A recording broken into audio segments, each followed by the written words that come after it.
everyone, and welcome to another episode of our Better Together chats. This is a journey that we're on in terms of learning how we can succeed in business by being successful in our relationships as well.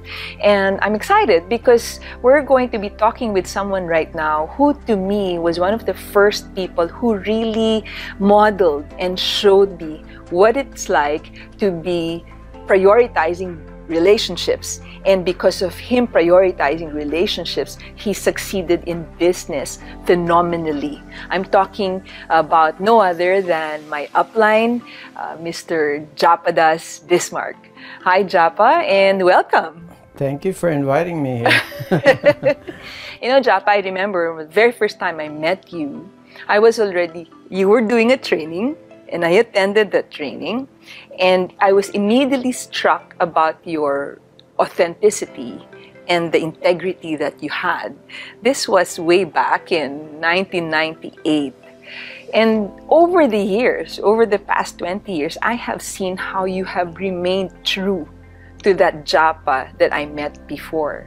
So how have you been able to accomplish that? And how have you been able to maintain that kind of authenticity and integrity given, you know, the successes you've had in business? Well, I'm happy to say that I impressed you that first training, because it was one of my first group training at that time.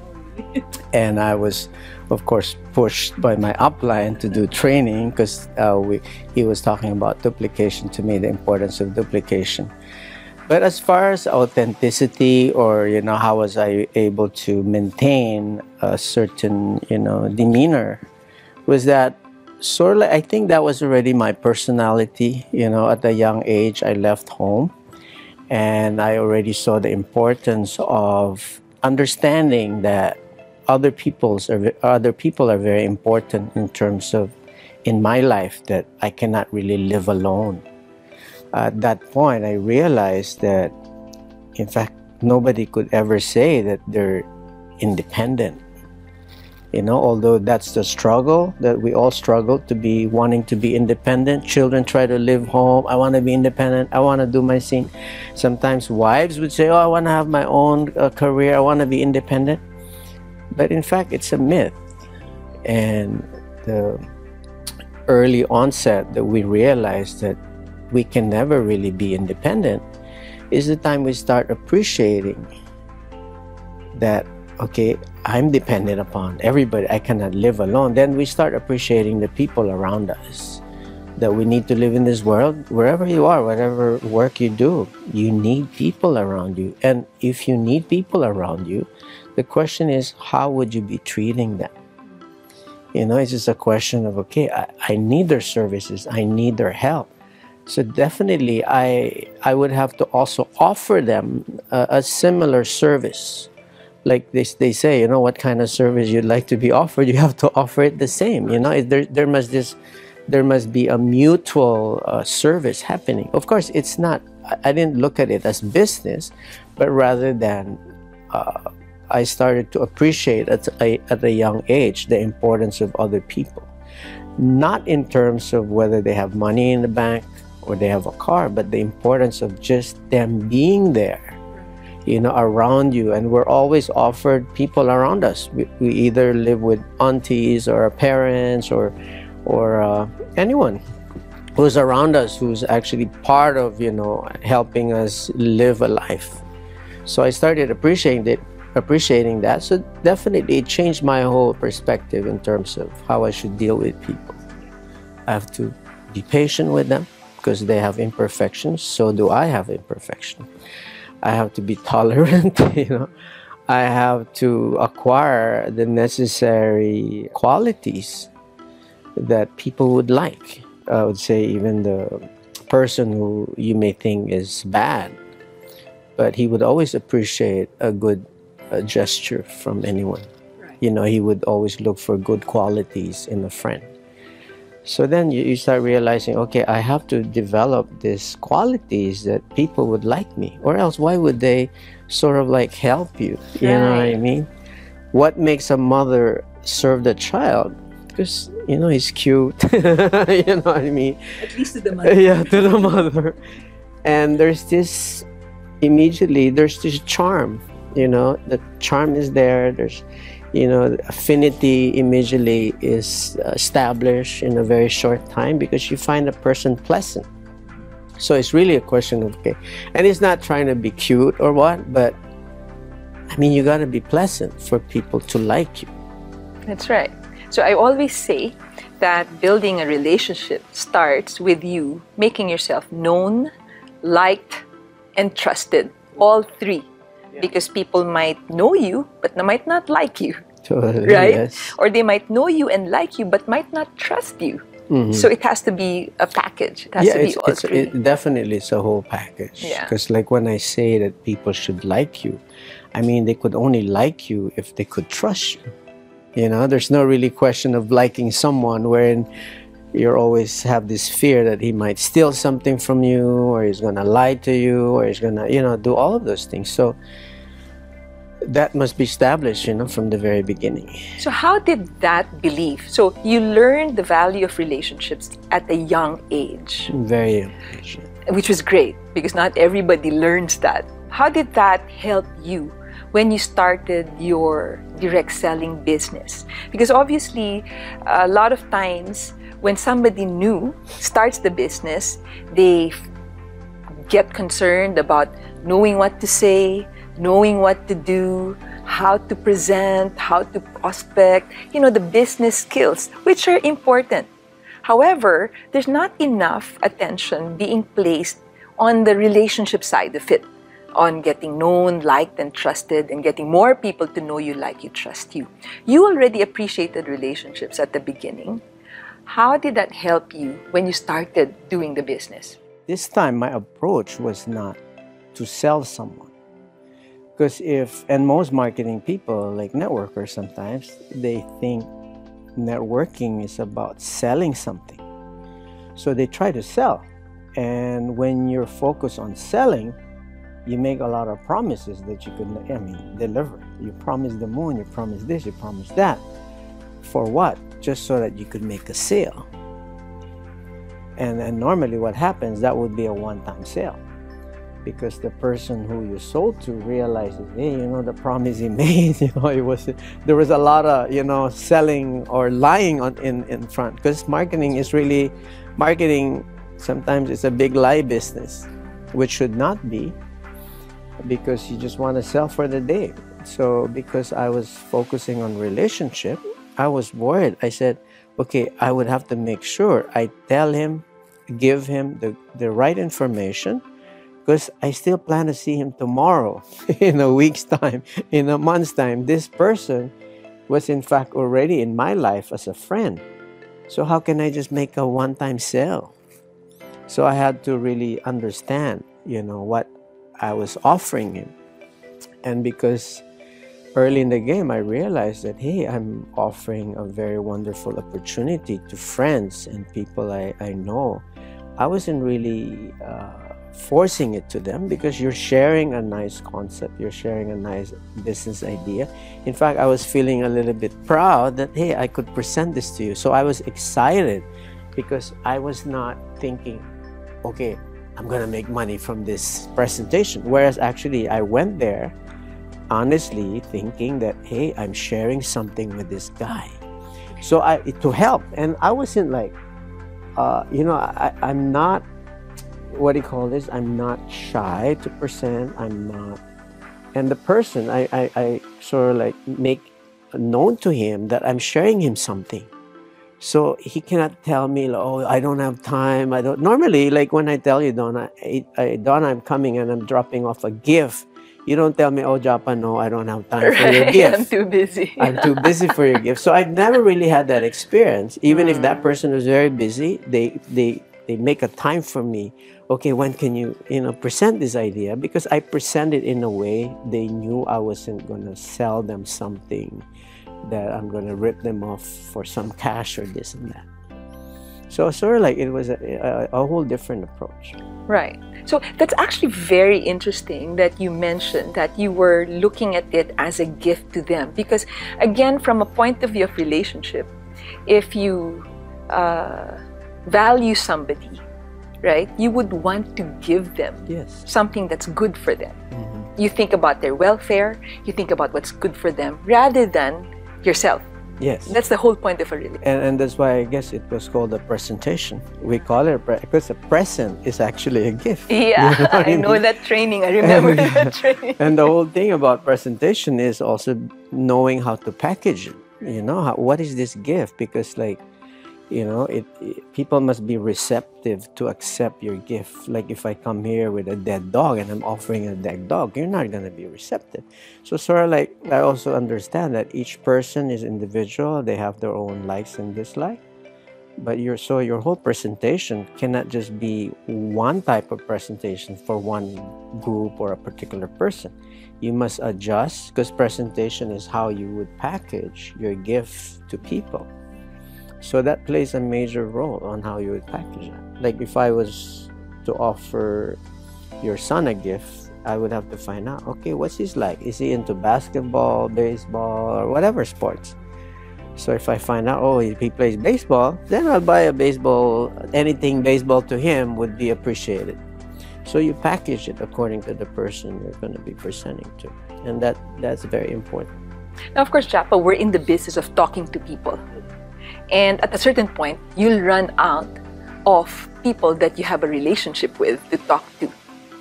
And now you'll have to talk to people who didn't know you before, that you don't have that kind of history maybe. How did you do that? How do you build new relationships? Well, I would not use the word running out because I don't think we would really run out of friends to talk to. And it's not necessarily that you don't talk to them because they were not interested with what you're offering. I'm sure they're interested. It's either you fail in showing them what it is, so they didn't see it, so the interest was not there, or the timing is just not right for them. That's why, you know, they never entered the business. Because I still get to meet today people I've approached before, and they're like so regretful, you know, and now they want to like join, you know what I mean?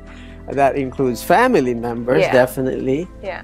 But of course, the problem here is they don't want to start from where you are. I mean, where you were, you know, 20 years ago. They want to start where I am, which is, I cannot offer that anymore. It would be a different scale. But what my point is, it's just really about timing. People would always be there, and sometimes you just catch them the right moment. That's why there's a need for us to, you know, constantly renewing a list, going back to those people that might not have believed in you in the first few months, but you could still go back to them. This time they might be freer in terms of their activities and they might get interest. In fact, it's always, I'm sure a lot of people have experienced that they've talked to a friend about the business and that friend did not join, and after 2 months they hear that that person joined another person and they get so hurt. Well, there's two things there. Either that person doesn't like you or doesn't trust you, okay, or right, he didn't see it the first time. He didn't see the opportunity the first time, and this person, he attended a presentation again, was able to show him the picture, and therefore, of course, out of obligation, he would have to join that person. But we should not feel bad, because probably in the early days, and even in the early days, not everybody believed me because I wasn't that good in presenting and stuff. But you know, that's life, that's practice. Some would join you, some would not. But you know, it should be okay. It's your, like, again, if you're giving a gift, why would you be upset if they reject? In fact, what they're just rejecting is not you. It's just a gift. You cannot force your gift to anyone. I think that's why, because of that perspective of yours, Japa, that's why you've been able to maintain relationships even with those who said no.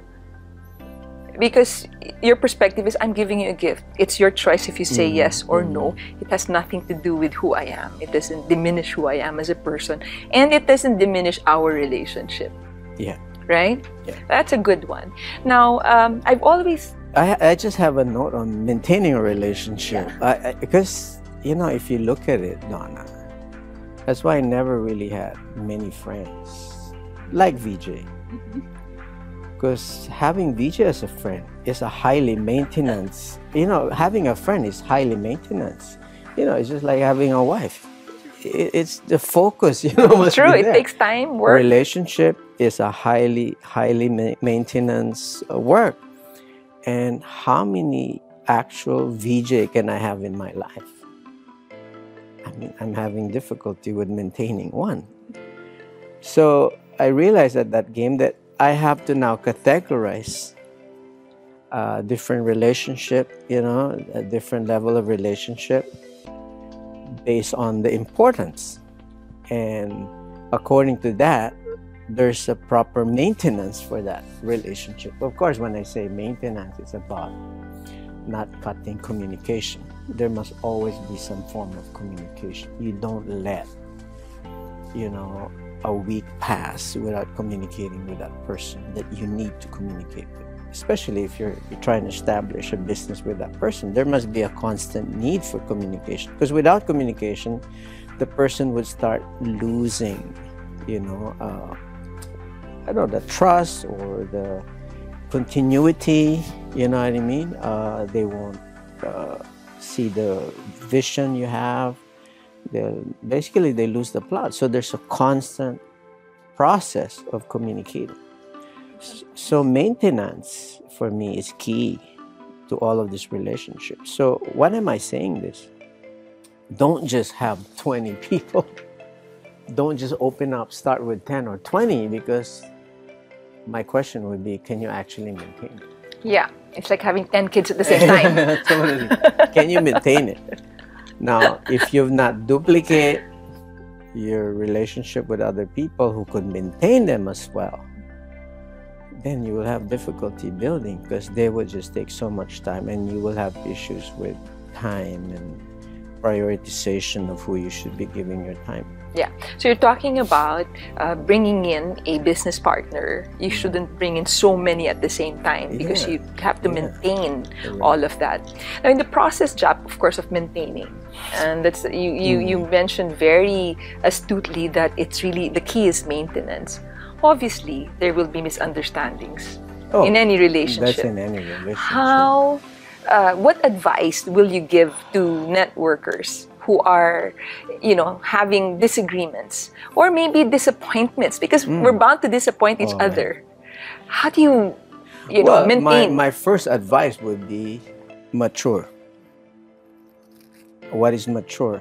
Take the mature side. I mean, if you're being a child would always say, "Oh, they don't understand me. You don't understand me." But a parent, right, it's more important for a mature person as a parent to understand rather than be understood. Because if I understand the problem, the issue, right, then I could find a solution for the problem. But if my focus is, hey, you're not understanding me, then I'm not going to be providing any solution to the problem. So in any relationship, at least one person should be taking the mature side. Now, if this is your downline, right, you're expected to take the mature side.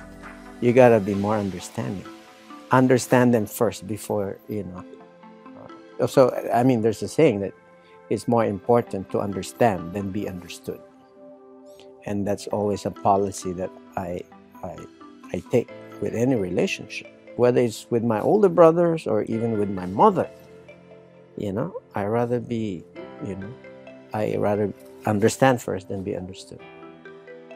So you mentioned different kinds of relationships, different levels. One relationship in our business, at least, is the relationship between upline and downline. That's a very important relationship.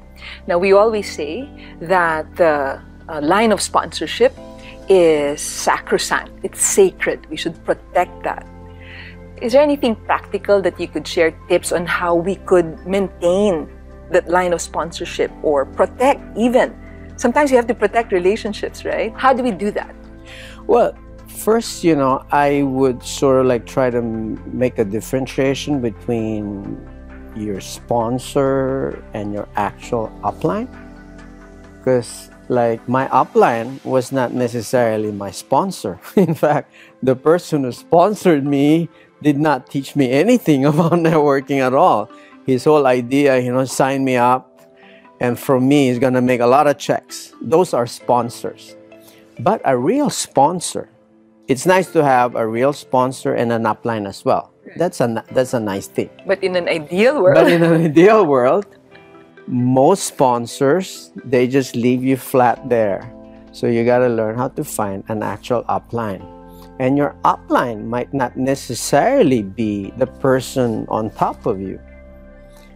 And this is where, you know, we would have to sort of like eat some of our pride. Sometimes our upline, meaning when I speak of upline, it's not the person on top of me in the tree, but a person who's actually mentoring me could also be under me, further down under me. And I've actually, you know, taken mentorship from people under me. So of course, this is a, you know, this is a very important thing to understand, because upline means someone who would actually mentor you, who would, you know, normally benefit from the tree, yeah? But in our case, that's why we created the V, is that you could actually have an upline who's not directly your sponsor, who's not even directly your upline, but they have the same interests as you. And what is that? Building your business. Not building your business, but helping you build your business. And this is a very important term, because sometimes we think that the responsibility of an upline is to build your business. No, this is incorrect. The responsibility of an upline is to help you build your business. Help you. Okay, it's a whole different not thing. Build Not for build you. you. Most downlines are thinking, and you're ignorant if you're thinking like this, that, oh, my upline is not building my business, or, you know what I mean? No, they're there to guide you, to you know, give you the tools, necessary tools to help you build your business. Well, that's actually true for you and me. I have a sponsor, yeah, who was your downline. Yeah, exactly. Correct. Yeah. But my sponsor was never my upline. You fed both of us lunch. True. But I evolved to be your downline, right. Whereas he just ceased to fade away. However, I think also, Japa, right? You would agree with me that regardless of whether a sponsor becomes an upline or just remains a sponsor, building a relationship means at the very least honoring the person who brought you in the business. Well, you know, the person who sponsored me, I owe my life to that person. You know, I'm always grateful because he showed the business to you, and he might not have the time to train you, or he might not be the person to mentor you. It's okay. I mean, just showing you the business, you should already be very grateful. And how you could show gratefulness is you could also help him. Right. You know, you could, in fact, now this time, let me mentor you to build your business, because you could still do that.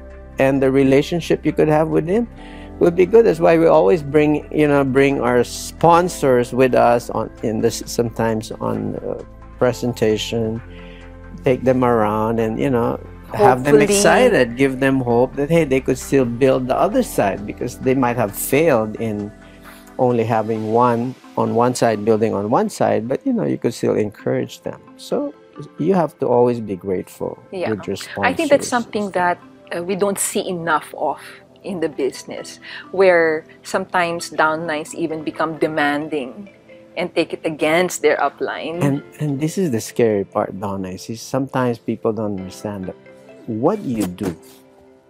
If I'm not going to be grateful to my upline, how can I expect my downlines to be grateful to me? So kind of like we like to make demands towards people, but we don't fulfill those things that we're demanding of others. So the first thing is, we should start practicing, the at least basic principles on how we would, act towards, that our downlines, our responsibility, understanding our responsibility to our downlines, and also our responsibility to our uplines, and really fulfill that role. Because by fulfilling that role, then I'm creating a proper duplication, because this business is all about duplication. So if I duplicate bad habits, right? That's what I would have. You know, that's what I would have. And kind of like we see this Right. every day. So, Japa, you've been my upline, like I said, for the past 20 years. And one of the things I appreciate about you is that you've been a friend and a brother. However, you've also been very inclusive of me as a woman. And I see that also with other women. I know others are struggling with working or building a relationship with the opposite sex because of the tendency to be misunderstood. Why is it that you've not been misunderstood, and what can you share with them to avoid that? Well, since I was a kid, kind of like the training I had in dealing with women was very, I would say, practical, because I was taught that women younger than me must be seen as my daughters. Women my age I should treat them like my sisters. And of course, someone older than me are all my aunties or mothers. So with dealing with women, we have to always be in proper etiquette. We should be, especially right now, we mix with different cultures. Like when I first went to the Middle East, you know, in the Middle East, you cannot just shake. I knew that I had to learn their culture, you know. You cannot just shake the hands of, you know, Muslim women or even hug them. Of course, now they're a bit modernized in Dubai. Some women are hugging now and shaking hands. But unless they offer, you should not, you know, take it. So it's very important to also always call them with a miss, the respect there. So it's if you've never practiced that, right, it's not late to start practicing. But basically what I'm saying is you know, there must be some form of, not barrier, but there must be some form of barrier. Like, you should not be alone in a woman in a room if that person is not your mother, or, you know what I mean, no relationship. You should not be seen in a place you're just alone talking to that person, because it could be misunderstood. So setting up an example is very important, especially to the men. Some you know, we cannot just be loosely, when I say loosely associating with women, would be, you know, touching, kissing, or some form of sending sexual signals, you know. Just get married. You know what I mean? Because it's dangerous. Now, unless you want to live that kind of world, and that people would duplicate it. And we see that in our network sometimes. So I would advise we should, you know, be careful. Now, if you meet someone and you really like that person, you know, I mean, have a serious relationship, you know. Don't just exploit that person and try to, you know, have a relationship, proper relationship, you know what I mean? Because in the same way that the strength of our relationships will strengthen our business, if we fail in our relationships this way, then it will also adversely affect our business. Definitely. Yeah? Definitely it is. So at the beginning, Japa, you mentioned that one of the things you learned early on is that you're not independent, right? But that there is always a certain level of dependence on others. So even, they say, even Lone Ranger had a tonto. He was never alone. Yeah, the horse. So I'd like to end with this. You know, on your own, you have been in business before, and you've developed a set of values that obviously would have made you successful in business on your own. However, you've decided to, you know, build a business together with somebody like VJ, right? How was it like building the business while at the same time maintaining that relationship with VJ to the point that it's lasted over 20 years? Well, one, even as you mentioned, I was alone in other businesses before. Really, I was not alone in those businesses before. I had people at the same time, but I guess I wasn't that mature yet to really foster a better relationship or the business was not right. I had many failings. Most of the businesses I entered before had failure. And the failing was not because we had a bad relationship. The failing was because I guess I wasn't such a good businessman that time, or it wasn't the right business. I just, like business is like a trial and error. It didn't work, but I kept on trying and trying. And through the process of having those different people, when I got to VJ, sort of like my relationship building was honed already, was more sharper than in the previous years. So definitely I already had a lot of training, whether those businesses were failure, but it led me to meeting, in fact. It's also because of a relationship I had with someone for how many years, who I, invited my home, opened my home to that person. And because of that, he brought in VJ, who directly sponsored him, introduced me to VJ. And because of this relationship I have with this person, I would say, I'm very grateful, because if not for this friend I have, he's not in the business, I would not have met VJ. So I'm also thankful, to that person. So I had this relationship. I wasn't alone before. But I think your question would be now, when I got into VJ, a relationship with VJ, how I proceed further. Well, basically, immediately I saw that VJ was very smart, definitely. Smarter than me. Very corporate in thinking, strategic. And I didn't have the strength he had. One, he had, I don't know how many degrees he had. I didn't really go to a formal schooling. I don't have degrees. So I knew his strength. And so I told myself, I'm not going to compete. In fact, my first thing, the sort of like the friendship deal I had with him before, VJ, teach me those things that you know, and I'll share with you some of the things I know. And at that time, the only thing I could offer him was, fitness training and stuff, which he told me he was very interested in. So we would walk every day. We would do some fitness program and stuff, which was very hard for me to drag him out of bed. But then he started, training me to understand what is corporate. So I knew perfectly well that when we do corporate, and which happened, that he would definitely be my CEO. Why? He's the corporate genius. Why would I try to compete with him on that level of his?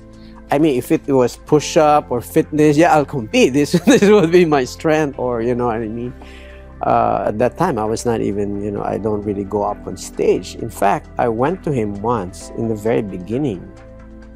I told him, VJ, I don't know what to put on the table for our partnership, because I was really feeling sort of like ashamed that he has so much to put on the table for our partnership. So I said, how could we be equal partners when, what would I put? I don't have a degree. I don't have, whatever little money and I could put, it would not amass to sort of like the partnership that he would put on the table. And basically he told me one thing, Japa, what you could put on the table is something I could not buy. Something I could not have with just anybody. Is your trust and loyalty, which is, he said it's invaluable. So when he said that to me, I immediately had confidence of my value as a person, which he saw that I didn't see. So immediately I was drawn to that. Because I say, hey, this person values more qualities in a person rather than skills. Because I was valuing him in the beginning with his skills. But he valued me as the person I was, not what I could be or the skills that I have.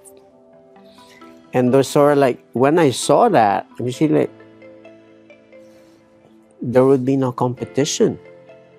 So when we started, of course, we had to argue because, you know, when you start becoming educated in corporate, you start challenging you start sort of like flexing some of your muscles. And of course, I had to do that. And he enjoys that because this time I had something to like say or contribute.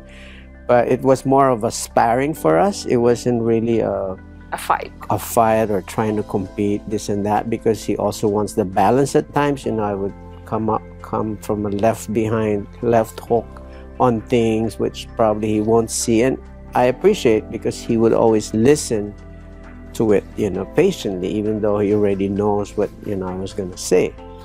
So really the thing what gelled us really together, and even the last 20 years, is one, I never competed with him. Why should I? Exactly. Just like he would not compete with me on my strengths. You know what I mean? He respects that, the things I could do, you know what I mean? In terms of course, fitness and some other things. And so the same thing, I respect what he, you know, the corporate strategy, him as a person, his philosophy, his principles and stuff like that. We like, you know, he hammers me on those points. I have no argument, you know. So I think, Japa, I mean, just to tie it all up, what I'm hearing from you and what I've really seen is that what's worked for your relationship with BJ is that, one, there was a mutual respect for each other's strengths. Yes. And more importantly, respect for your own strength, which now avoided the normal ego clashing, insecurity, and all of that, while at the same time giving you each other trespass so that you can help bring out the best in each other, right? And so I think that's something that a lot of people can really learn from and aspire to. It's not about trying to be both number one, that in your case it's okay to let, you know, VJ be the number one in the relationship, because in any relationship there's one who's bound to lead. There could only be one king or husband in the house, you know? Exactly. But because you know who you are, you know your strengths, you were perfectly secure in that, knowing that at any given time you could also be number one. Right? So I've seen that. You know, to be honest, I had a lot of insecurities in terms of a lot. But I would always come to VJ and he would, you know, make me secure in that relationship. Because see, the mature person would have to take that responsibility. One person would be insecure. Yeah, because you're being insecure, like, oh, he's the attention. Right. You know, he's got a bigger office, he's got this, he's got that. So what I did, in fact, I did not focus on what, like the perks and all of those things. Immediately I said, hey, he deserves it. You know, he's the number one. He deserves all of that. In fact, I should, you know, give more and contribute more.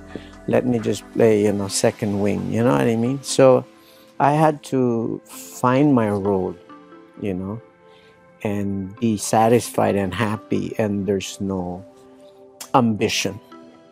It's not that I'm not ambitious. I'm ambitious. Who doesn't want to be number one? But I realize is, being number one is in terms of your strength. Be number one in what you do. So everybody should be number one in what they do. Whether you should be the best, you should be number one being number two. You know, you should be number one being number three. You should be number one in your area. And you know what I mean? And but I do believe, like, and DJ always gave me that trust that I could do what he's doing in terms of, you know, like he would have me run meetings. He would sometimes take a leave and leave me the responsibility, day-to-day thing in the company. And I feel that I'm in number one when I go to a place where VJ is not there. I'm like the number one, you know what I mean?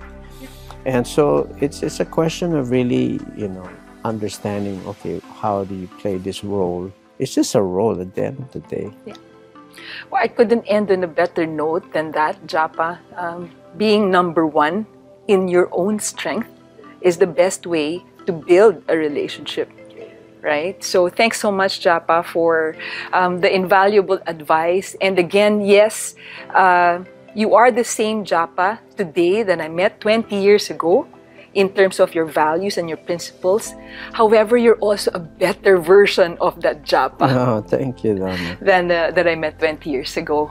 So there you have it, straight from our upline, our mentor, and the man that we call the other half of our founders and visionaries in our business, Japa Bismark, who not only talks the talk, but walks the walk when it comes to relationships.